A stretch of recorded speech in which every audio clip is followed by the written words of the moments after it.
breakdown. And now, Bob, it's time to talk about AEW because we had the 5-year anniversary of Dynamite or AEW as a company. It was so confusing. Either way, they had fives everywhere, and actually a really nice shirt that Brian Danielson was wearing with the 5 on and all the faces on there. I really liked that.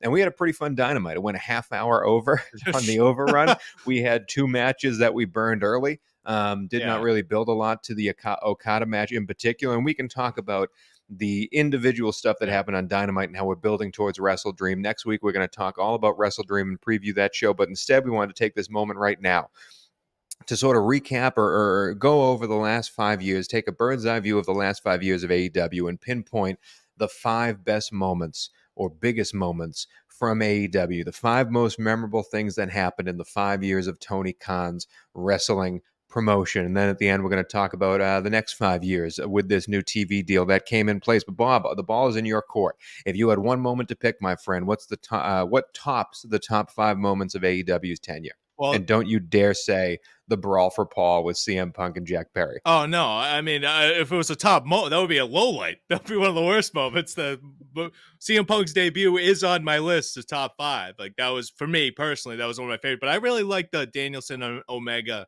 Iron Man match. I can't remember exactly. I think it was at Grand Slam. 30 minutes, the bell rang, the crowd popped. Right when the bell rang, the crowd went insane. That is one of my favorite moments. And they're still, for all the negative stuff, which all the negative stuff we say about AEW, they still have Bryan Danielson and Kenny Omega on that roster. They have so many stars. If they could just get out of this cloud, which they will eventually, they got the new deal. But that Danielson Omega match just showed, and it was a wonderful Iron Man match too. I think it was a draw. 30-minute time limit draw, I believe, but it just flew by. I loved every second of it, and I will always remember them ringing the bell, the crowd going insane, and JR go, "Let's get with it, let's get it on!" Just screaming into the microphone. It was just an epic moment. But yeah, no, it truly was. Yeah. It brings a smile to my face. That's one of those. I mean, they've had so many great matches in that promotion because they have so many great wrestlers, but that one in particular stands a head and shoulders above the rest.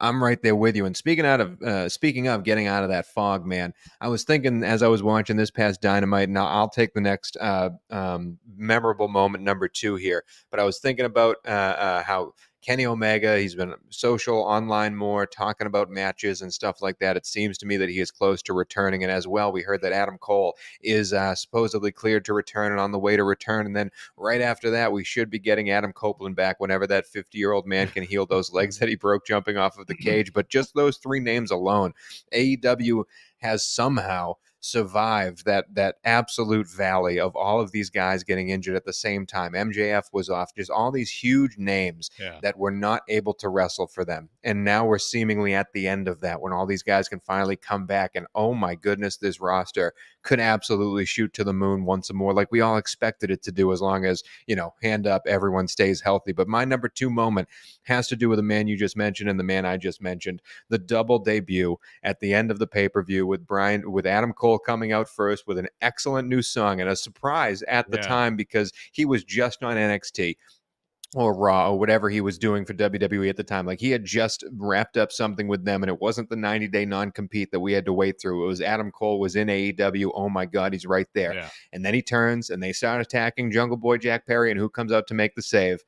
Bryan Danielson himself, right? When Kenny Omega does his line, pointing to the camera, bid you adieu, whatever he says, that music hits and the place went absolutely apeshit. That was the number 1 highlight of AEW to me from all 5 years. Like, if you're looking at the absolute peak of their powers, that was it right there. It seemed like literally anything could happen on that television show when those 2 guys came out at the same time. So yeah, that was special for me, man. That's number 2. Yeah, and that just piggybacking off that, I think that was all like CM Punk versus Darby Allin that night. So it was CM Punk's first match in 7 years. I think that was all out 2021. If I have it wrong, whatever. But I think that was CM Punk's first match, and then Danielson and Cole at the end of the night. I could be wrong, but when that all happened, that was peak AEW for me. That little period there, I thought they were going to take over WWE. I was fully in. I'm like, this is it. This is the company I've been waiting for my whole life. And then it all went to hell. What's number 3 for you, Bob? I'll get it out of the way now. I'll get the CM Punk debut out of the way because that moment I'd still go back and watch it. If you're a CM Punk fan, you still go back and watch it. I think it's better than his Survivor Series return. Everybody loves that Survivor Series video.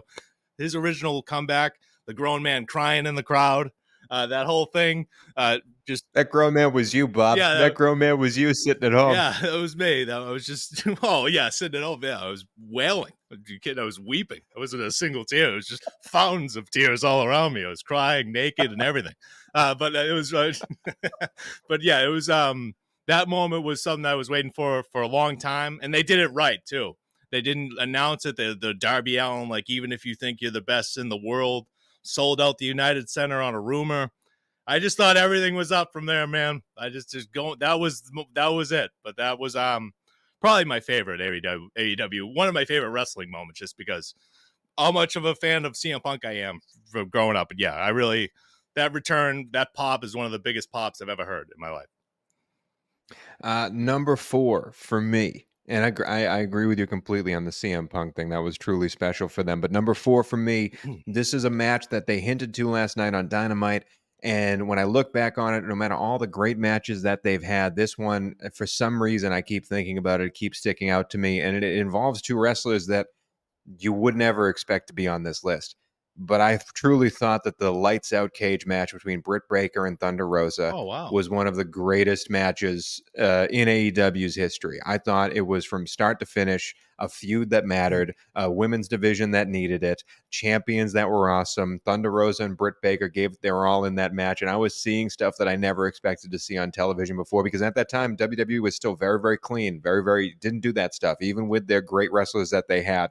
And to show that on the match, even though I have hesitations with the whole lights out gimmick.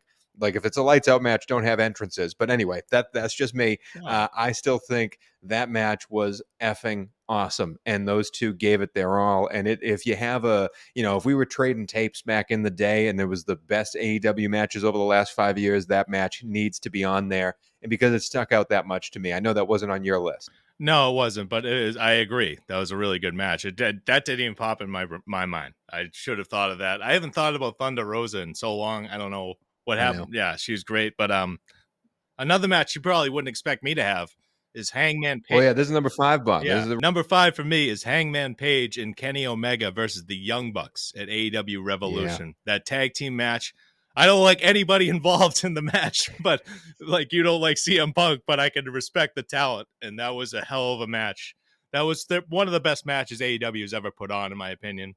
Yeah. And I love that I think that was Hangman with his. I don't remember. That was with the beer character. I think that I love that original character of Hangman. Some people didn't like it. Thought it was like too much. It's like, is he an alcoholic? No, it isn't. It's fun. Stop making everything ridiculous. It's wrestling. Yeah, exactly. Wrestling. It's wrestling. Have you seen Darby Allin? Have you seen what they do on the show? Yeah, but yeah, this was that was one of my favorite matches in AEW history. I think it's the best Young Bucks match they've had in the company, and it's one of the top 2 or 3 matches they've ever had. So that I would put that up there as one of the best moments. And I thought, well, again, was a glimpse of what the tag team division could be. And then, yeah. But yeah, that's my number 5. Do you have any more you want to get on? I think that's a good way to round out the 5. I will add an honorable mention, and if you have an honorable mention as well, we can talk about it. But an honorable mention to me is the memorial episode for Brody Lee. Yeah, After he left us far too soon, and they threw on. I mean, you watch that and it brings like legitimate tears to your eyes. The entire 2 hours of matches with his son, his wife out there. It was truly a special, special moment. And also at a time where I don't even remember if there was a full crowd in there, because we were just coming out of COVID and everything was happening with that. Was Like, at Daly's place. it was definitely in Jacksonville, yeah, and it was just all in all a very special, special, poignant 2 hours of television, and really a highlight of AEW's. I mean, Tony Khan needs to be celebrated for that night and what he pulled together that quickly that evening. So yeah, the Brody Lee Memorial Show. Do you have any other honorable mentions? I'm sure there's a million of them. The first All In that got it all started. There's a lot that happened. Yeah. The first Dynamite. I remember the first Dynamite match, Cody Rhodes versus Sammy Guevara. I thought it was a great match. Like, it was a lot of moments. Sammy Guevara, I thought was going to be a big star, but yeah. If you go back through it, there's a ton of excellent matches that have happened in this company. There's just a few scandals that have taken away from it. that have scarred it. But Yeah. let's talk about the future of this company because news came out this week that they just signed a new deal, however many, long it is, 6 years or whatever. But it's a TV deal with HBO as well as the Warner Brothers companies in total. So they'll be staying on TBS and TNT and doing discounted rates for It's very confusing what the actual deal is, but it's good news for AEW because they have whatever is rumored from 150 to 185 million a year for this company and for everything that they do. Now, does that make them profitable? I do not know, but it is still a sign of success for this Yeah. company, a sign of success that someone's willing to put in almost over a is it over? Either way, it's close to $1 It's a billion lot of money. of money into a company just for television rights alone, and Yeah. whether it's pay-per-views included as well. It's a lot of money for the secondary wrestling promotion in the United States. It's something that TNA would never get. It's something that Absolutely. ROH, when they were alone, would never get. Like all of these companies have tried to do this and have failed. AEW has done it now for what seems to be the second upping of a TV deal with the brand Yeah. that they've been partnered with from the jump. It's a huge deal, Bob. Yeah, it is. Absolutely, it is. And with the just the biggest thing with the library being on Max, that's huge. Just so we can go back and watch some of these matches and some of these dynamites, but mainly just the pay-per-views. Like the fact that we can't, you Yeah. have to illegally find means to go watch them again is ridiculous. So it's about time. On Bleacher Yeah. Report, which is now non-existent. Right. Yeah, exactly. It's just crazy, but I'm glad that they have this. I think the pay-per-view thing is that Warner didn't want to pay extra. Like they could have got the pay-per-views included, so it's just going to be at a discounted rate. We'll see what it is on HBO Max. If it's $20 per show, fine. If you go in Great. 30, 40, call that a discount rate, I have a problem. Like, because I'm already paying HBO Max. Well, 150. Yeah, HBO has a payment, as well. So yeah, I don't know. yeah. I don't know. But I'm excited for this. But either way, They I needed. will say this. I mean, Go. YouTube's been great for streaming the pay-per-view since Yeah, they joined YouTube, but absolutely. Bleacher Report was a fucking disaster. Oh, yeah. So now that terrible. we have it all on Max, that makes life a hell of a lot easier. Yeah, presumably. I just hope that eventually it's just included in the Max, like the Peacock, but they're much smaller. They can't afford that. They can't. They need to. Yeah, make, they need to make money. Yeah, I understand it, but I'll be willing to pay $25 for a pay-per-view of 30 tops. But if you I'll also be willing to watch live streaming on Max and not have to wait for the 8 p.m. showing because I'm in the West Coast. Oh, You know what I mean? Like, like I can watch it actually on time and be a part of. Like, it's a lot of good things have happened from this, and of course, there's money in the pockets. There's coin in the coffer, Yeah. and I'm very happy for that from an AEW side. But Bob, real quickly before we leave, we've had 5 years of AEW. Give me a prediction over the next 5 years. Where is AEW at in 2029? Oh Jesus. Oh man, it could go one. It could go drastically bad or like amazing. Which one do I think is more likely? I think they're going to be roughly in the same spot, a little bigger. I think they're just going to be firmly number 2, but not. I don't mean that in a bad way because WWE it's ridiculous to try to compete with them now. I think that if they just focus on themselves, I'm talking to Tony Khan directly. If you just focus on your company and nothing else, you have all the talent you need to provide a great wrestling show. So they should be fine.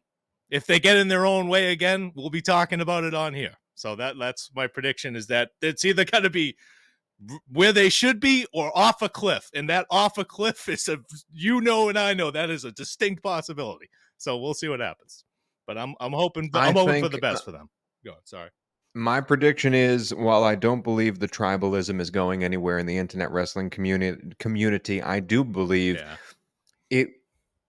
WWE is on such an upswing right now that eventually it'll come on a downswing. That's how these levels go. But for right now, it's an upswing. Don't know if this upswing is going to last the next 5 years, but my God, over the last year, it's been fantastic. Yeah. And to me, a rising tide raises all dinghies. Not to call AEW a dinghy, but wrestling is becoming cool again. Yeah. And interest in wrestling is peaking across all demographics. And as that rises, people start to seek out other forms of it. And so if you come in for WWE and you get entertained by The Rock and all that other stuff, that guy you just saw in WWE will now go to AEW in 3 years. Not The Rock, but someone. You know what I mean? Like, if you create a wrestling fan, they are going to seek out more forms of wrestling. Fuck, I've watched the XFL and the AFL and all those other awful NFL brands because I'm such a huge fan of football. It didn't keep my interest, but I gave it a chance. What was that guy's name? People are going to give AEW a chance, and it's a good enough product to keep fans going. Yeah. Of course, not the best product, and we'll talk about that here, but I do believe AEW will keep rising.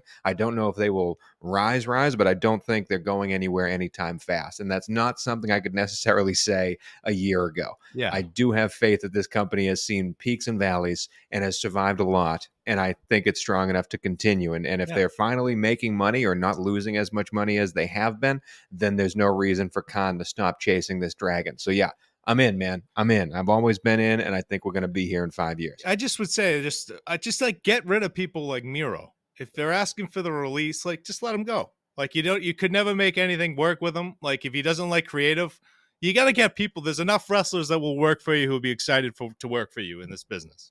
Like this, like And I think there's enough like Lexus King that will go to the other promotion and do absolutely nothing yeah, that people will want to stay in AEW as well. Because not I hear everyone you. could be a star. Right? If Yeah, Daniel Garcia goes to WWE, good luck, man. Like terrible career. you're not going to be in the main event Yeah, match against MJF at WWE. You're not. If MJF goes to WWE, he's headlining WrestleMania. There's a yeah, difference in breed no matter who you are. right, So exactly. I think that evens out. So I think people will still want to leave either company. I think we'll still have shocking appearances in either company. But I also think now that we have time attached to it, people will see like, maybe this is the best I can do at both promotions Yeah, and keep going with said promotion. So I'm excited for it. I'm very excited for the future of wrestling. It's a good thing that AEW is around. absolutely. But that is it for talking about the 5 years